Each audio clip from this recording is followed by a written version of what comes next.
Hello, Virgo. Welcome to your quantum reading. This is for Virgo, Sun, Moon, or Rising. And as always, welcome to my cross watchers. Cross watcher, you could be dealing with a Virgo, and the message could be for you. So feel free to take it however it resonates with you and your situation. Keep in mind that these are general and timeless readings. Just go ahead and take whatever resonates with you and your situation and leave the rest, okay? What else was I going to say? Oh, yes. If you guys are wanting to book a one-on-one reading, my website information is down below. You can go ahead and just subscribe your email there, and that way you'll get an email notification when they open up. And as always, thank you guys for liking, subscribing. Thank you for all the ways that you have supported the channel. And we shall dive in. Okay, interesting. All right. I'm just going to grab a couple more cards. Honestly, I know this is like a no-no in the tarot world. Okay, I am going to take it. All right. Oh, man. Virgo, okay. You've got someone coming in. I do feel like for some of you guys, it is a very masculine energy. I'm not going to lie. Okay.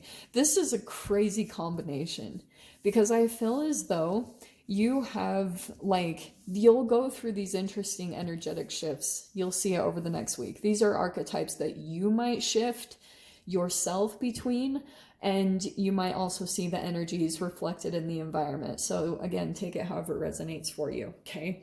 So I feel as though energetically what you guys might start to experience, I don't know if this is recently, but you might still have some type of a person in your experience that you are pretty drawn to. I do feel it like with the king. Don't get caught up by genders. Okay, this can even play out in females, so stay super open while you listen to this. But I feel as though there's a particular person that you look to that feels very powerful, maybe even dominant, and you have this attraction to them. And I feel like with the father, it's kind of like, in an interesting way, you kind of look up to this person, or you kind of feel as though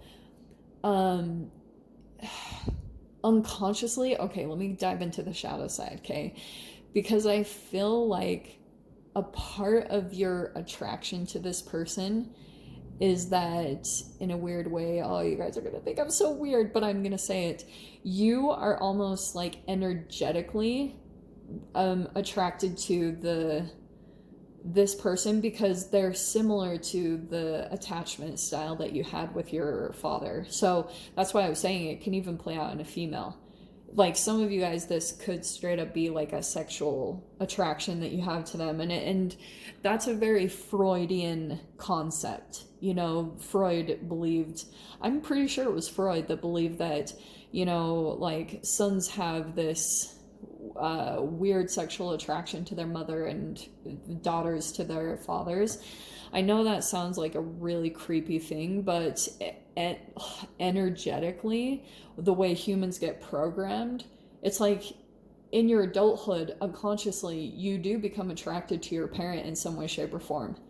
So that's why it's not completely unheard of or uncommon. Like a lot of the times you'll be drawn to someone who looks more like your genetics. Sometimes that happens too. Not all people do that, but sometimes that's what you'll be drawn to because your genetics, your DNA looks to be compatible with something that feels familiar to what you were raised with. That's like programming that likes to continue on inside of you. Patterns, like DNA patterns that like to connect and hook up with whatever is similar to the structure and energetic structure of your nervous system, right? So what was your attachment to your father? Because I feel like what you guys have, it's like this interesting back and forth that I feel like you want someone almost to come in and maybe be decisive, or you're like attracted to that, but also I feel as though for some of you guys, it's also a bit of a repellent because you sometimes be just because of your shadow energy, where you're almost, the codependency could be where you kind of look for that part of you to be fulfilled or be completed, because you maybe lack confidence in your ability to be able to make the right decisions for yourself, or to be really competent. And not saying that you guys can't do that, I'm just saying there could be a little bit of a part of you inside that shapeshifts between these different archetypes yourself, you know, where kind of like you could even come in as a little bit of kind of like, I feel like there's this interesting switch that happens within you within relationships, where almost like you attract two sides of yourself, Virgo. Maybe this is even in friendships or romantic relationships, however this plays out. It's almost like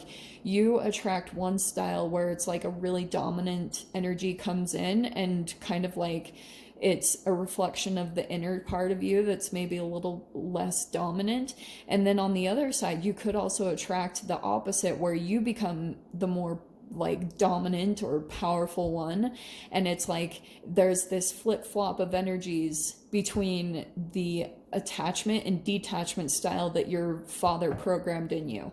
So at times he was there for you and gave you attention, and you actually would pull away because you didn't really know how to handle that attention. And then you went through this back and forth with your father where he would turn away and go look elsewhere, and then all of a sudden you were trying to get his attention. So it's kind of similar to that, like this really interesting shape shifting between those two different archetypes. I don't know, dude, I'm so sorry if this is off, but it's like, yeah, that's kind of what I'm getting. And for some of you, it's kind of like, also, you still could be kind of unconsciously looking for that attention. So if it's not from your real father, it also could be kind of like a mind game where you're used to trying to like act or behave a certain way or do a particular thing to get the attention of someone. So let's dive in, because this is getting real interesting. I was not expecting it to go in that direction at all. Okay. Alrighty, Rue, Virgo. Let's see what comes in here. Well, yep, that's pretty freaking accurate. Okay. Very first card. What did oh, I thought that was the Soulmates card. Well, this is a little different then.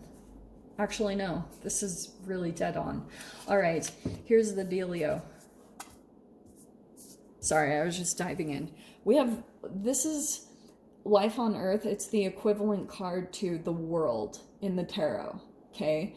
So you're about at the completion of a cycle, and I feel like this, maybe for some of you guys, if this resonates for you, this maybe will help you to end a cycle, because you usually have to come to some type of conscious awareness to understand what you're doing, to have that self-awareness on a pattern that you're repeating, to be able to consciously stop it, because that's the only way a real completion can come in and happen.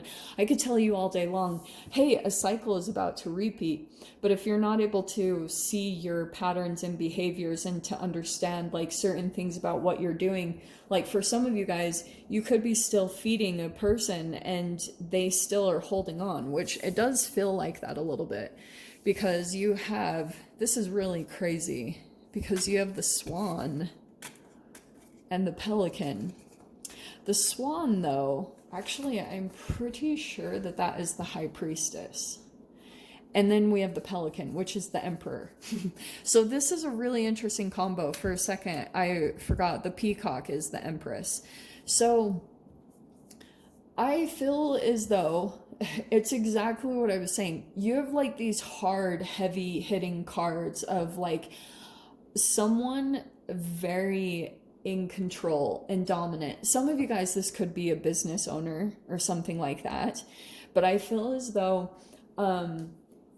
you could be dealing with someone who actually could be a very, like, maybe an Aries, a very authoritative person, but's highly psychic.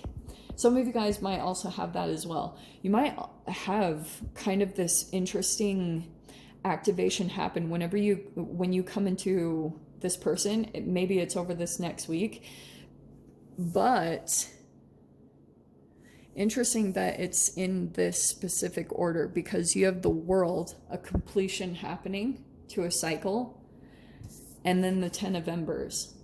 So I feel like there is a person that you're dealing with, the mentor. You also could be getting advice on this, or this is kind of like information that's coming to you. You might have like a lot of like intuitively you pick up on someone might contact you, or someone's still holding on to your energy, because 10 of embers is the 10 of wands. It's like a burden, and you're starting to actually see the alchemical shift. This card, I love the way he explains it in his book, because this is kind of like something that has felt like a very heavy process. Something that you're doing is you're starting to feel like the heat is kind of coming off of you, and it could be because you and a person are finally deciding to release this, you know, kind of like, or deciding to kind of lay down the burdens and let things go, let bygones be bygones. Kind of, that was what just popped out to me randomly. So let's see what we have over here. Oh shiz. Okay, so here's what's coming in, Virgo. So we have the 7 of cups, the 7 of lotuses. That's choices. That's also kind of like a very elusive imagination type of energy. It's fascinating that it's coming in here, but I actually kind of like it, because I feel as though there's someone here in a connection. Maybe it's you, Virgo, that you just want to like let go of this burden, like a connection that you have with another person. You feel like you don't want to continue it. You want it to come to a completion. And there's kind of like this 7 of cups. You feel as though there's other things that feel more emotionally fulfilling that you want to, that are opening up for you. Kind of like, and that's what I feel like this 10 of embers is. The emotions that are coming in here, that water that's coming in to kind of take the heat off of this situation, it's actually turning into, your emotions are kind of turning back on, and you're starting to feel like there's opportunities, there's actually like choices for you out there that you know, like that's starting to open up through this. But it'll probably come from an ending, because you have pretty much these powerful ending cards. Okay, there's like things that you need to put to a completion to be able to move to the next energy. Because look at this, you have I love these cards, holy crap. So you have the protector. Okay, this is an interesting card, because some of you guys, it could be kind of like a, do you know what I'm hearing from it? There could be a protective energy coming in to kind of, like it says, protect you from this. Or kind of like you, Virgo, you might be protecting your new beginning here, because you have popping out here the Ace of Trees, which is the Ace of Pentacles. So it's kind of like something new that you're growing here. I don't know, it feels kind of like a burden from the past, like some type of energy from the past is still kind of trying to control or be a part of this new beginning. So it's kind of like the protector energy, it could be your guides or the universe that are protecting you from a past energy or a very controlling and dominant energy. I don't like it, okay? With the shapeshifter, the king, and the father, it kind of feels like you're still with a particular person. A part of the lesson that you were playing out is you were still seeing that you were kind of like trying to get the approval of your father through them, or a mother, you know. I'll try to broaden it a little bit, but the protector might be some type of a other energy that comes in. Maybe it's a mentor in your physical reality.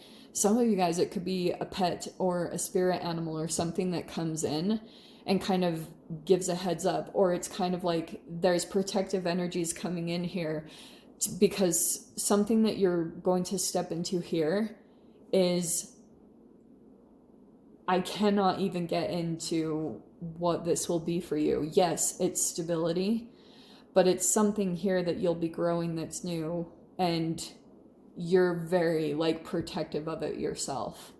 You know, you're like, nothing is coming in to touch this, because I feel like you put a lot of effort into this with the 10 of Embers and everything. Yeah, you probably went through hell to get to this new beginning.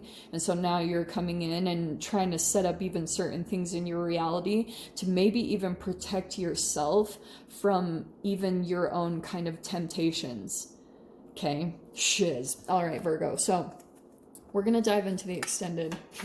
We'll see whatever else wants to come out. So if you guys want to join me over there, feel free. Go down below, click on the Vimeo link, and I'll see you over there. But Virgo, if this is where we leave things, I'm sending you guys so much love, wishing you all the very best, and I'll see you in your next reading. Take care.